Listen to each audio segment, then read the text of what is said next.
Well, it's Thursday morning, and we're picking it up in Samuel 6.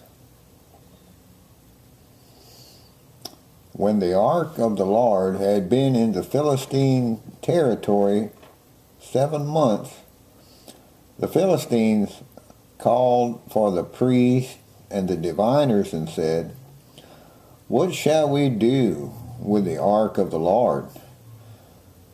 Tell us how we should send it back to its place." They answered,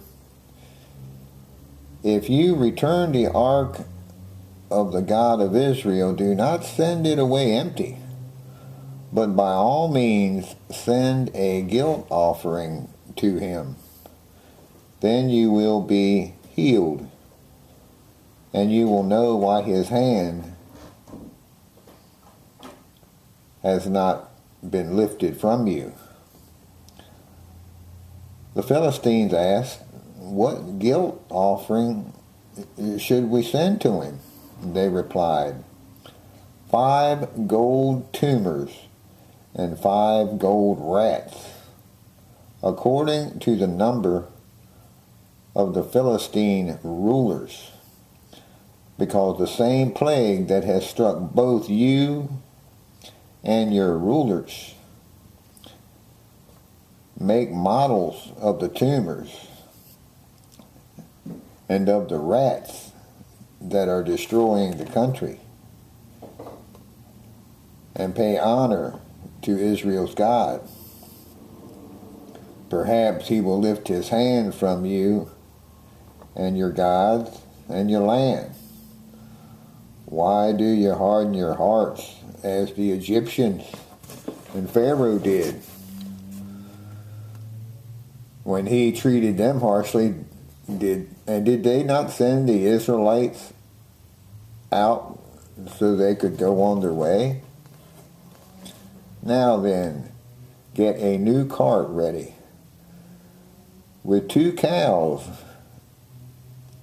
that have calved and have never been yoked. Hitch the cows to the cart, but take the calves away and put them up. Take the ark of the Lord and put it on the cart, and in a chest beside it put the gold objects you are sending back to him as a guilt offering. Send it on its way, but keep watching it. If it goes up to its own territory, toward Beth Shemesh, then the Lord has brought this great disaster on us. But if it does not, then we will know that it was not his hand that struck us, and that it happened to us by chance." So they did this. They took 2 such cows and hitched them to the cart and penned up their calves.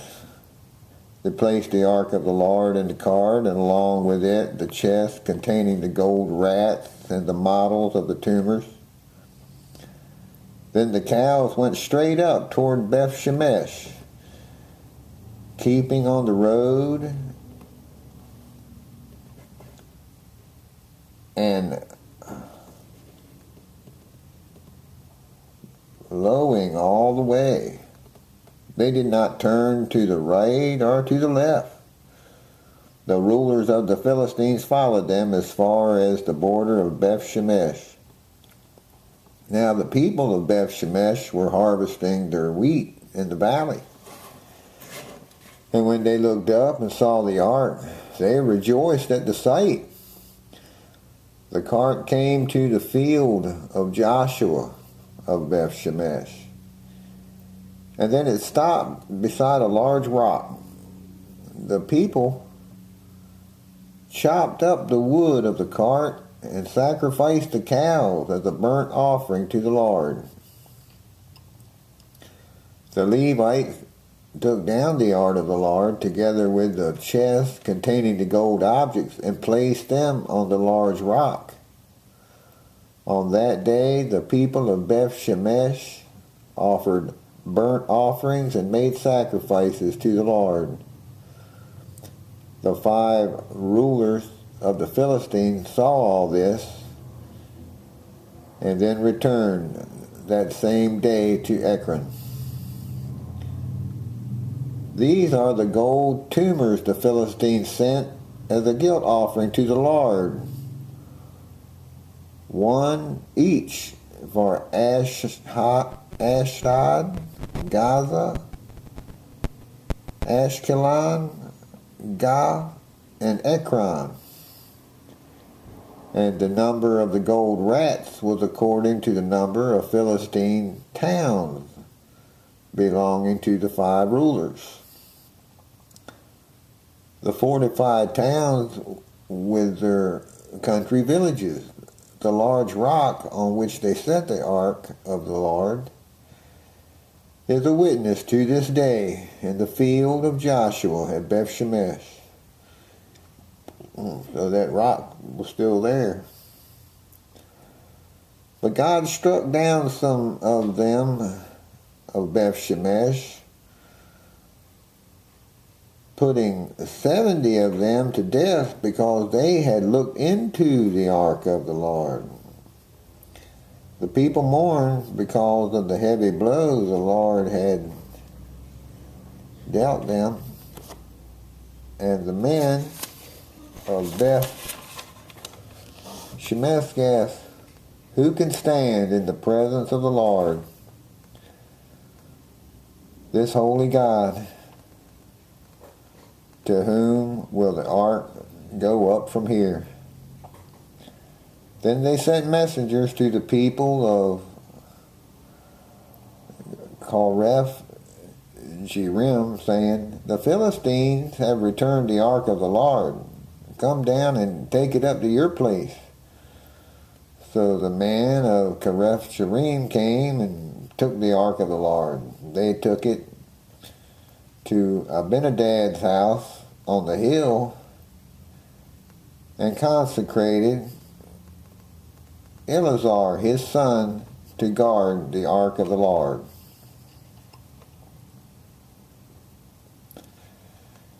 It was a long time, 20 years in all, that the ark remained at Kareth Jearim, and all the people of Israel mourned and sought after the Lord. And Samuel said to the whole house of Israel, if you are returning to the Lord with all your hearts, then rid yourselves of the foreign gods and the Ashereths, and commit yourselves to the Lord and serve him only, and he will deliver you out of the hand of the Philistines. So the Israelites put away their Baals and Ashereths and followed the Lord only. I guess the Baals and Ashereths were some kind of foreign gods or something. I don't know what they were, but they got rid of them and followed the Lord only. Then Samuel said, assemble all Israel at Mizpah, and I will intercede with the Lord for you. When they had assembled at Mizpah, they drew water and poured it out before the Lord. On that day they fasted, and there they confessed, we have sinned against the Lord. And Samuel was leader of Israel at Mizpah. Well, that's pretty awesome. That little kid that Mama dropped him off at the temple when he was just a toddler. Now he's the leader of Israel. When the Philistines heard that Israel had assembled at Mizpah, the rulers of the Philistines came up to attack them. And when the Israelites heard of it, they were afraid because of the Philistines. They said to Samuel, "Do not stop crying out to the Lord of our God for us, that he may rescue us from the hand of the Philistines." Then Samuel took a suckling lamb and offered it up as a whole burnt offering to the Lord. He cried out to the Lord on Israel's behalf, and the Lord answered him. While Samuel was sacrificing the burnt offering, the Philistines drew near to engage Israel in battle. But that day the Lord thundered with loud thunder against the Philistines and threw them into such panic that they were routed before the Israelites. The men of Israel rushed out of Mizpah and pursued the Philistines, slaughtering them along the way to a point below Bethkar. Then Samuel took a stone and set it up between Mizpah and Shem. He named it Ebenezer, saying, "Thus far has the Lord helped us." So the Philistines were subdued and did not invade Israelite territory again.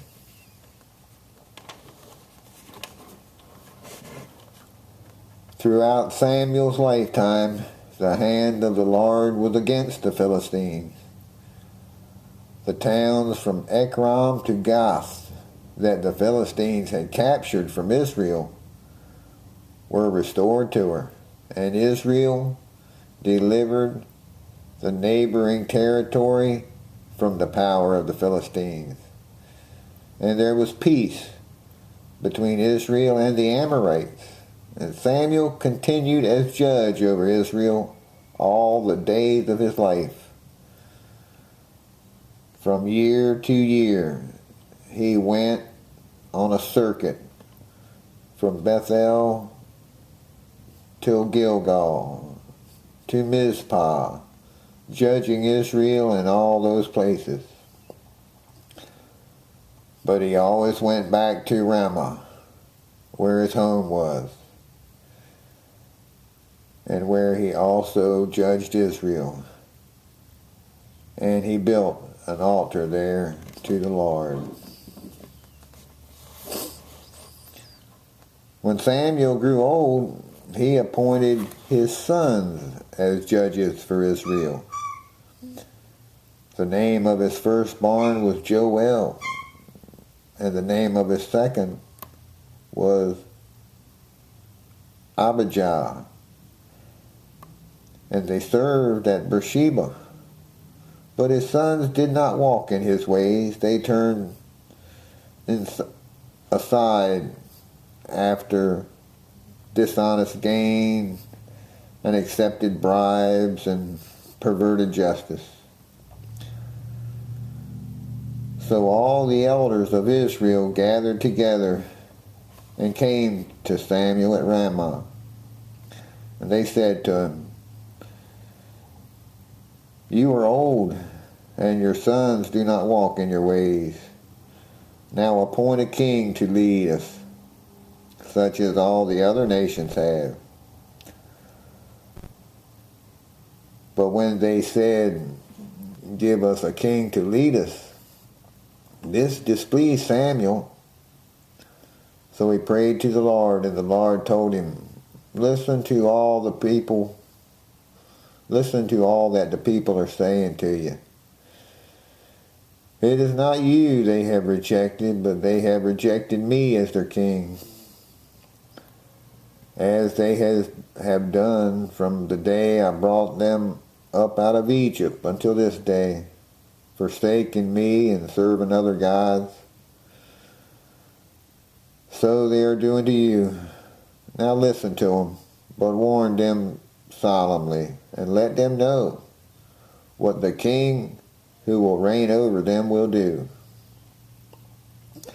And Samuel told all the words of the Lord to the people who were asking him for a king. He said, "This is what the king who will reign over you will do. He will take your sons and make them serve with his chariots and horses. And they will run in front of his chariots. Some he will assign to be commanders of thousands and commanders of 50s, and others to plow his ground and to reap his harvest, and still others to make weapons of war and equipment for his chariots. He will take your daughters to be perfumers and cooks and bakers. He will take the best of your fields and vineyards and olive groves and give them to his attendants. He will take a tenth of your grain and of your vintage and give it to his officials and attendants. Your men servants and maid servants and the best of your cattle.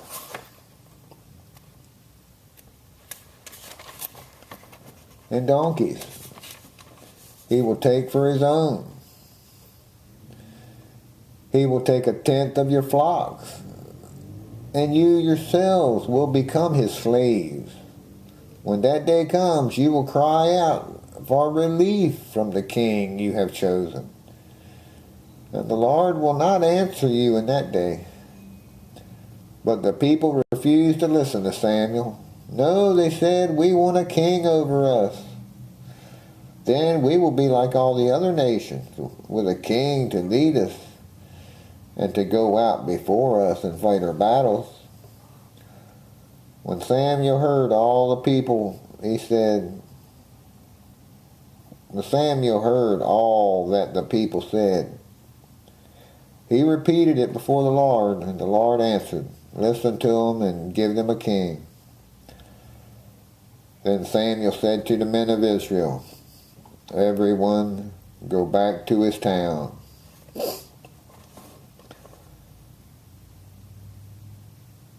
Well, now we're in chapter 9. Samuel appoints Saul. There was a Benjamite, a man of standing, whose name was Kish, son of Abiel, the son of Jeror, the son of Bechototh, the son of Phia, of Benjamin. He had a son named Saul, an impressive young man, without equal among the Israelites, a head taller than any of the others. So this guy Saul, he was the tallest man in the whole country, a head taller than anybody else in Israel.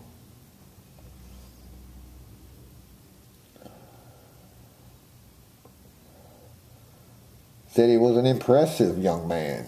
So I guess he not only was taller, he was probably good looking or well built, or anyway, he was just impressive. He was an impressive young man.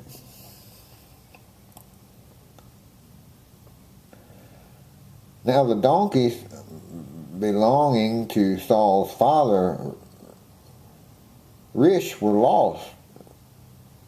And Kish said to his son Saul, "Take one of the servants with you and go look for the donkeys." So he passed through the hill country of Ephraim and through the area around Shalisha, but they did not find him. And they went on into the district of Shalim, but the donkeys were not there. Then he passed through the territory of Benjamin, but they did not find him. When they reached the district of Zuph, Saul said to the servant who was with him, "Come, let's go back." or my father will stop thinking about the donkeys and start worrying about us." But the servant replied, "Look, in this town there is a man of God. He is highly respected, and everything he says comes true. Let's go there. Let's go there now. Perhaps he will tell us what way to take." And Saul said to his servant, "If we go, what can we give the man? The food in our sacks is gone. We have no gift to take to the man of God. What do we have?" The servant answered him again. "Look," he said, "I have a quarter of a shekel of silver. I will give it to the man of God so that he will tell us what way to take." Formerly in Israel, if a man went to inquire of God, he should say, "Come, let us go to the seer," because the prophet of today used to be called a seer. "Good," Saul said to his servant, "come, let's go." So they set out for the town where the man of God was. As they were going up the hill to the town, they met some girls coming out to draw water, and they asked them, "Is the seer here?" "He is," they answered. "He's ahead of you. Hurry now. He has just come to our town today, for the people have a sacrifice at the high place. As soon as you enter the town, you will find him before he goes up to the high place to eat. The people will not begin eating until he comes, because he must bless the sacrifice afterward. Those who are invited will eat. Go up now. We should find him about this time." And they went up to the town, and as they were entering it, there was Samuel coming toward them on his way up to the high place. Now the day before Saul came, the Lord had revealed this to Samuel. "About this time tomorrow I will send you a man from the land of Benjamin. Anoint him leader over my people Israel. He will deliver my people from the hand of the Philistines. I have looked upon my people, for their cry has reached me." When Samuel caught sight of Saul, the Lord said to him, "This is the man I spoke to you about. He will govern my people." Saul approached Samuel in the gateway and asked, "Would you please tell me where the seer's house is?" "I am the seer," Samuel replied. "Go up ahead of me to the high place, but today you are to eat with me, and in the morning I will let you go and will tell you all that is in your heart. As for the donkeys you lost 3 days ago, do not worry about them. They have been found. And to whom is all the desire of Israel turned, if not to you and all your father's family?" And Saul answered, "But am I not a Benjamite from the smallest tribe of Israel? And is not my clan the least of all the clans of the tribe of Benjamin? Why do you say such a thing to me?" Then Samuel brought Saul and his servant into the hall and seated them at the head of those who were invited, about 30 in number. Samuel said to the cook, "Bring the piece of meat that I gave you, the one I told you to lay aside." So the cook took up the leg with what was on it and set it in front of Saul. And Samuel said, "There is what has been kept for you. Eat, because it was set aside for you for this occasion. From the time I said, I have invited guests." And Saul dined with Samuel that day. And after they came down from the high place to the town, Samuel talked with Saul on the roof of his house. They rose about daybreak, and Samuel called to Saul on the roof, "Get ready, and I will send you on your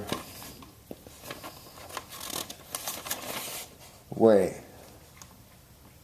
When Saul got ready, he and Samuel went outside together, and as they were going down to the edge of the town, Samuel said to Saul, "Tell the servant to go on ahead of us."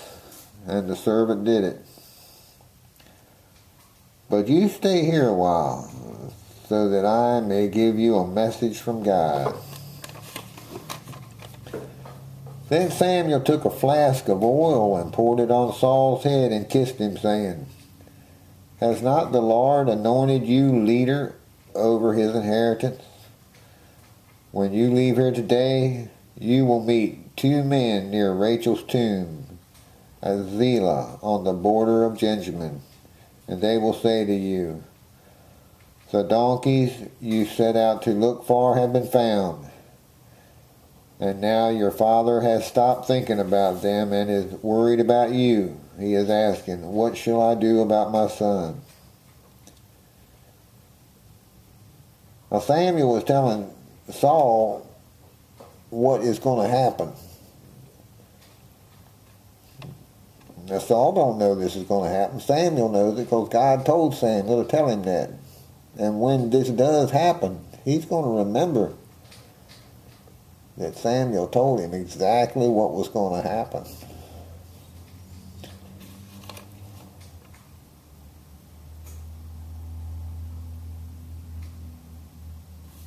Then you will go out from there until you reach the great tree of labor. 3 men going up to God at Bethel will meet you there. One will be carrying 3 young goats, another 3 loaves of bread, and another a skin of wine. And they will greet you and offer you 2 loaves of bread, which you will accept from them. After that, you will go to Gibeah of God, where there is a Philistine outpost. As you approach the town, you will meet a procession of prophets coming down from the high place with lyres, tambourines, flutes, harps being played before them. And they will be prophesied, and the Spirit of the Lord will come upon you in power, and you will prophesy with them, and you will be changed into a different person. Once these signs are fulfilled, do whatever your hand finds to do, for God is with you. Go down ahead of me to Gilgal. I will surely come down to you to sacrifice burnt offerings and fellowship offerings. But you must wait 7 days until I come to you and tell you what you are to do."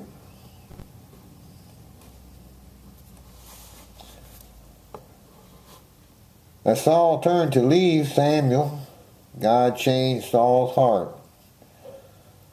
And all these signs were fulfilled that day. When they arrived at Gilboa, a procession of prophets met him. The Spirit of the God came upon him in power, and he joined in their prophesying.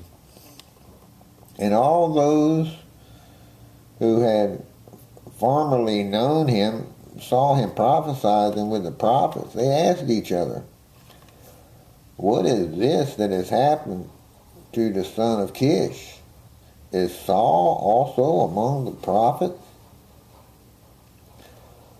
A man who lived there answered, and who is their father?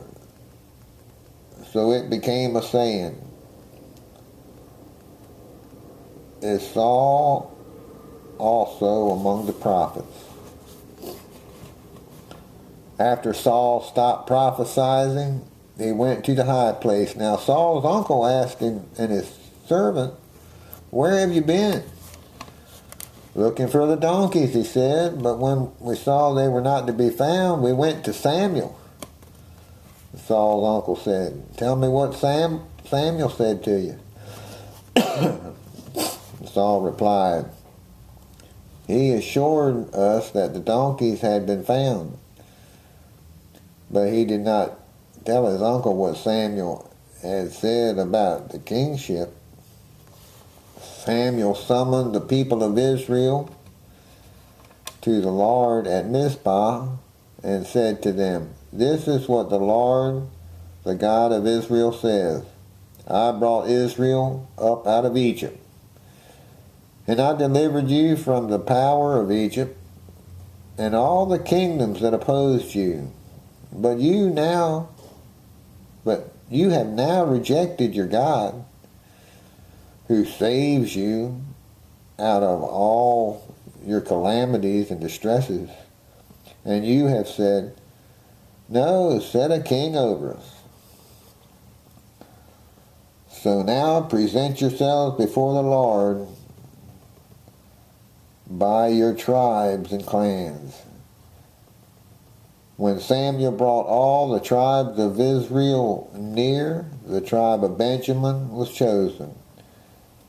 Then he brought forward the tribe of Benjamin, clan by clan.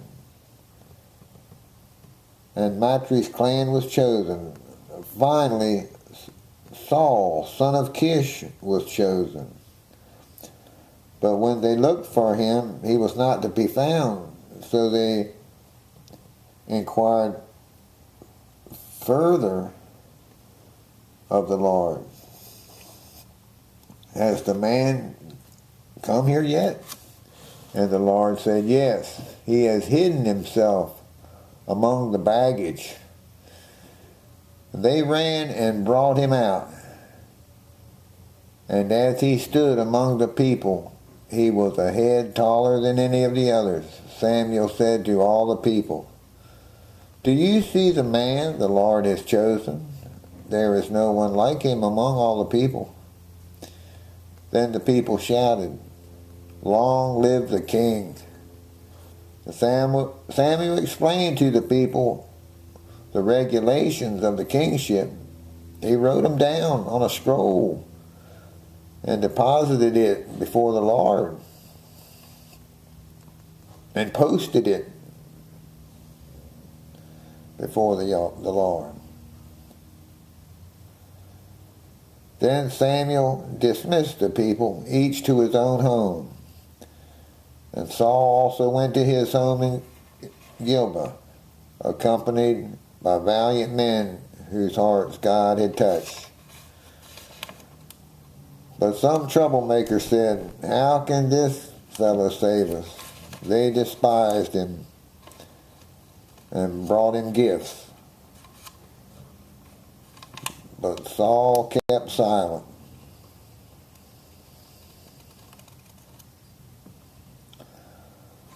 So right from the very start, looks like people were jealous of Saul. Well, that's just human nature, you know.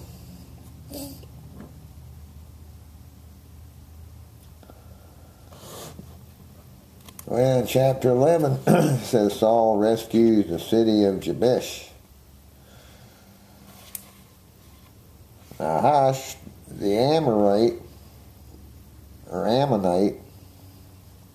went up and besieged Jabesh Gilead, and all the men of Jabesh said to him, make a treaty with us and we will be subject to you. But Nahash the Amorite replied, I will make a treaty with you only for the condition that I gouge out the right eye of every one of you, and so bring disgrace on all Israel.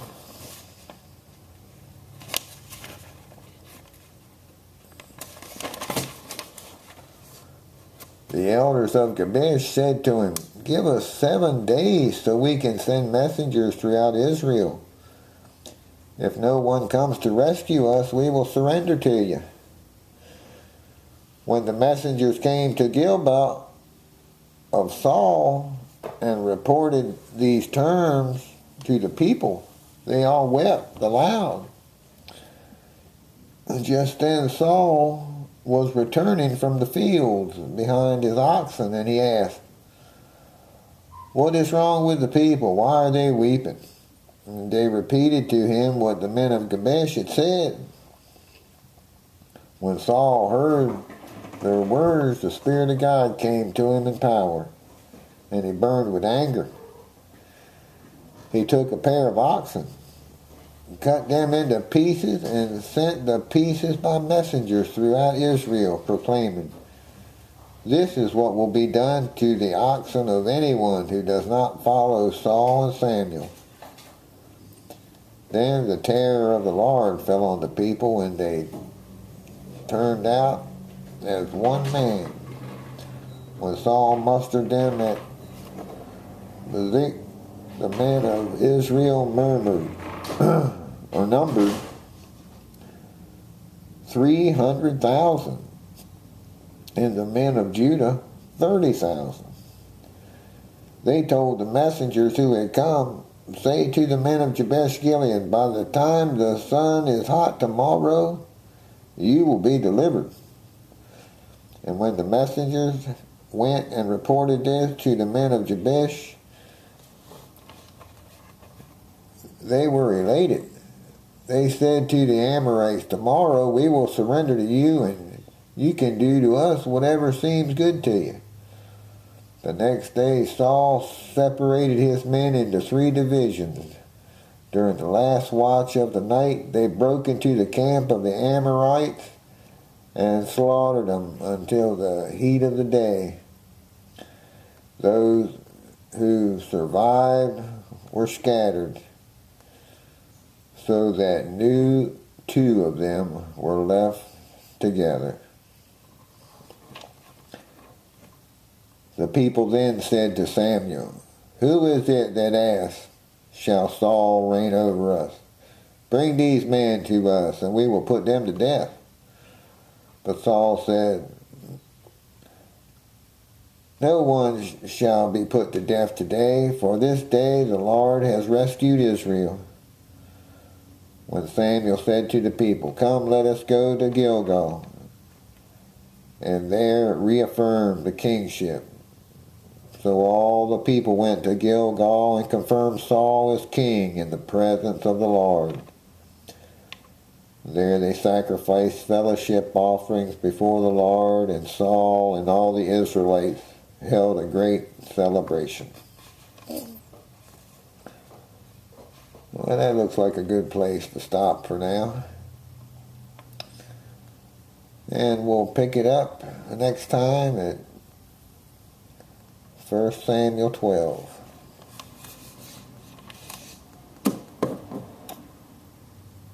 Okay? Okay.